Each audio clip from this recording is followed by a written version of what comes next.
parce qu'avec l'atrophie, souvent vient une faiblesse au niveau des chevilles. Nous savons que beaucoup de personnes tombent à cause de faiblesse au niveau des chevilles.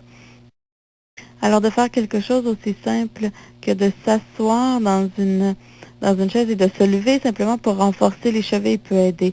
Au niveau de la posture, quand vous êtes assis dans une chaise depuis longtemps, les épaules commencent à aller de l'avant, le dos tombe vers l'avant également, on commence à avoir mal au cou.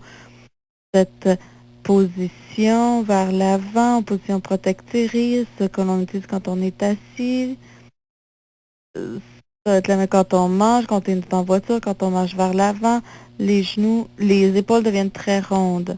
Alors, il est très important d'avoir une bonne posture pour s'asseoir vraiment droit avec les épaules vers l'arrière. Ça va aider au niveau de la respiration et au niveau de la digestion.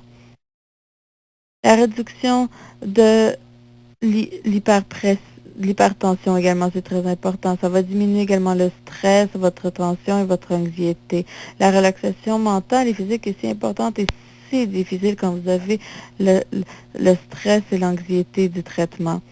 Ça améliore également le sommeil. Le sommeil est essentiel à nos corps et on doit pouvoir bien dormir. Et on sait qu'avec la fatigue clinique, même si on dort et on dort, on ne se repose pas. Mais après un programme d'exercice, vous allez voir que le sommeil réparateur viendra. Également la prévention des blessures en étant plus fort et en ayant une meilleure mobilité. Vous allez voir que votre corps répond beaucoup plus rapidement et cela peut aider avec tout type de blessures. Une diminution des risques de d'autres problèmes de santé comme l'obésité, le diabète, les problèmes coronaires, l'ostéoporose et des hauts taux de cholestérol. Nous voyons, selon les études, que l'exercice est réellement un bon traitement. Alors, l'exercice peut également aider avec l'ostéoporose. Alors, en faisant l'exercice, les personnes sont capables de garder leurs muscles en forme, ce qui rend les activités quotidiennes beaucoup plus simples. Ça aide à maximiser leur indépendance et à maintenir un certain niveau de fonction à l'intérieur de leurs limites médicales, bien sûr. Évidemment, c'est toujours ce que vous pouvez faire. N'allez pas trop loin, ne vous poussez pas. C'est de faire ce cycle positif un petit peu aujourd'hui, un petit peu plus demain, et ainsi de suite. L'exercice physique peut également donner des bénéfices secondaires comme une meilleure... On se sent mieux quand on fait de l'exercice, ça on le sait, ça augmente la confiance en soi, ça diminue la dépression et ça augmente le niveau d'indépendance. L'exercice aidera également à prévenir des problèmes causés par l'immobilité comme euh, euh, une perte d'appétit, la constipation, des choses comme cela. Il est important que les patients, selon, fassent l'exercice qui leur est possible. Alors, quand vous allez chez votre médecin et vous dites que vous voulez commencer un programme d'exercice, vous devez vous souvenir que cela dépend de vos habiletés, pas celles de quelqu'un d'autre, mais de vos habiletés. C'est avec ça que vous allez savoir combien d'exercices vous pouvez faire seulement comme vous est permis. L'exercice doit commencer tranquillement avec un réchauffement. Vous voulez commencer à faire passer le sang dans vos muscles. Alors, vous pouvez commencer, disons, à marcher très tranquillement, puis graduellement un peu plus vite. Si vous faites des poids, rassurez-vous que votre corps est réchauffé avant. Allez prendre une petite marche, puis ensuite entrer faire l'entraînement. Assurez-vous pour augmenter la flexibilité des muscles, vous devez faire des exercices d'étirement. Mais il est très important à la fin de l'exercice également de faire des étirements, que vous soyez allé marcher, que vous soyez allé nager, que vous avez fait des poids, peu importe ce que vous faites. Il est très important de terminer avec des étirements également pour faire recirculer le sang dans les muscles. Alors, on a eu les bienfaits, mais quelles sont les précautions à prendre avec l'exercice? Eh bien, des personnes qui ont vécu un traitement pour le cancer ou qui vivent un traitement pour le cancer ne doivent pas faire de l'exercice sans la permission de leur médecin. Ensuite, après avoir reçu cette permission nécessaire, il y a tant de précautions desquelles vous devez faire attention. Et vous devez arrêter de faire des exercices si vous voyez des symptômes qui arrivent. Il y a également des traitements qui ne devraient pas être suivis d'un exercice. Si les choses suivantes arrivent, si vous sentez une pression dans votre poitrine ou une douleur dans votre poitrine, si vous sentez des palpitations ou un pouls irrégulier, si vous avez soudainement un manque de souffle, si vous devenez très fatigué rapidement, si vous sentez une faiblesse musculaire, si vous sentez une douleur, où que ce soit, si votre vision devient floue, si vous avez, si vous sentez la tête légère, si vous sentez que vous allez vous évanouir ou si vous avez de la fièvre. Si vous sentez que vous avez très chaud, vous vous sentez pâle, si vous vous regardez dans le miroir et vous trouvez que vous êtes plus pâle que d'habitude, ou vous avez l'air d'avoir la peau un peu bleuâtre, arrêtez l'exercice.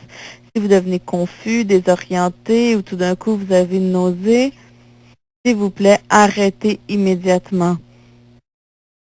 C'est très important, ça ne passera pas. Vous devez arrêter l'exercice immédiatement. Si vous sentez une augmentation de votre tension artérielle ou vous sentez que votre cœur bat vraiment trop vite, encore une fois, il est très important d'arrêter. Mais il est également très important de ne pas faire de l'exercice si votre taux de votre sodium et potassium n'est pas normal, si vous n'avez pas un taux normal de protéines non plus, n'importe quel fonction immunitaire compromise également. Si vous souffrez de diarrhée ou de vomissements qui, dans les dernières 24 ou 36 heures, ce n'est pas un bon moment pour faire de l'exercice. Vous devez faire élever vos électrolytes à un niveau normal avant de pouvoir faire de l'exercice. Si vous avez eu de la chimiothérapie ou de la radiothérapie dans les dernières 24 heures, ou si vous avez eu, ou les journées que vous avez des examens qui ont été faits, vous ne devriez pas faire d'exercice ces journées-là. Maintenant, un test aussi simple que simplement une prise de sang, vous devez faire attention. Il y a des médicaments aussi qui peuvent causer des effets secondaires et des complications pour l'exercice. Nous savons que certains médicaments peuvent causer les orteils et les pieds comme avec un petit sentiment euh, comme, comme si ça grattait. Alors ça, il faut faire attention. Alors vérifiez avec votre médecin avant de faire de l'exercice. Il y a vraiment des exercices qu'on peut faire assis sur une chaise. Vous n'avez pas besoin d'aller à un gymnase. Vous n'avez pas besoin d'acheter toutes sortes de poids. C'est très simple. Il y a des exercices que vous pouvez faire assis sur une chaise. Un des secteurs avec lesquels on doit vraiment travailler sont les épaules. Ceci est une zone qui devient très serrée. Et parce qu'en étant assis, les épaules ont tendance à aller vers l'avant, on veut ramener les épaules où elles sont.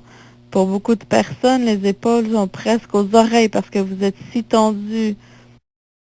Alors on doit faire descendre ces épaules et les amener vers l'arrière. Avec des simples hochements d'épaules, vous pouvez être assis dans une chaise, une bonne chaise ferme, préférablement sur un tapis, avec le dos de la chaise sur un mur pour que la chaise ne bouge pas. Assurez-vous que vos genoux sont plus bas que vos hanches ou égales à vos hanches. On veut avoir les hanches un petit peu plus haut que les genoux. Assurez-vous d'être assis sur vos os derrière de la jambe. C'est ceux qui vous font mal quand vous allez faire un tour de bicyclette. Ça vous assure d'avoir le dos droit.